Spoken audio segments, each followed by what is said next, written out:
ગેરરીતિનો આક્ષેપ સામે આવ્યો। અહીંના હરકુંડી ગામની સરકારી અનાજની દુકાનનો એક વિડીયો વાયરલ થયો છે કે જ્યાં દુકાનદાર અનાજ ઓછું આપતા હોવાનો રેશન કાર્ડ ધારકે આરોપ લગાવ્યો। ગામના જાગૃત નાગરિકે આ અંગે વિડીયો બનાવી દુકાનની પોલ ખોલી નાખી। કૂપન કરતા અડધું જ અનાજ અપાતું હોવાનો રેશન કાર્ડ ધારકનો દાવો છે। અનાજ લીધા બાદ ઘરે ફરી તોલ કરતા કૂપન કરતા અડધું અનાજ આપ્યાનો આક્ષેપ લગાવાયો છે।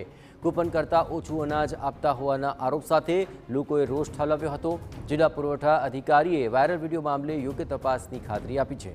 કસૂરવાર પરવાનેદાર સામે નિયમ અનુસારની કાર્યવાહી કરાશે તેવું અધિકારીએ જણાવ્યું।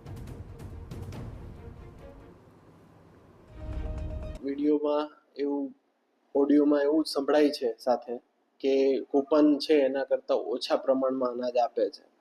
તો એ બાબતે અમે તટસ્થ તપાસ થઈ જાય અમારામાં અને 24 કલાકમાં એના પર કાર્યવાહી થશે એ મુજબની જિલ્લા પુરવઠા કચેરીની અને મામલતદારશ્રીની પુરવઠા બ્રાન્ચની કોશિશ રહેશે।